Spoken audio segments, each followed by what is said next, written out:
In today's video, I am going to teach you how to segment your contacts in Hubspot. Segmenting your contacts is one of the best ways to keep your CRM organized and make your marketing, sales outreach, and reporting more targeted.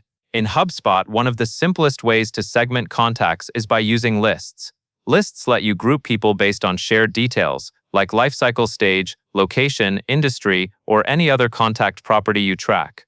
Once your list is saved, you can use it to send emails, build workflows, or quickly view a focused set of contacts. To get started, go to your HubSpot account and open the CRM section. From there, click on Segments, then choose Lists. This is where HubSpot stores all of your contact groupings in one place. Next, click Create List. HubSpot will ask you what type of list you want to build, so select Contact-based. This ensures you are creating a list made up of contact records, not companies or deals. After that, choose Active List. An active list updates automatically over time, which is helpful for segmentation. As contacts meet your criteria, they will join the list. If they stop meeting the criteria, they will drop off. This keeps your segment accurate without extra maintenance. Now it is time to define who belongs in this segment. Click Add Filter. Then choose the contact properties you want to use.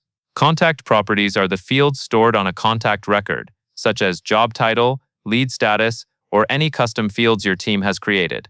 Select the property, set the condition, and enter the value you want to match. Take a moment to be precise here, because clear filters lead to cleaner segments. If you are not seeing the contacts you expect, the most common issue is inconsistent data in those properties, so it is worth double-checking spelling, formatting, and whether the property is actually populated. Once your filters are set, and you are satisfied with the preview of contacts, click Save List.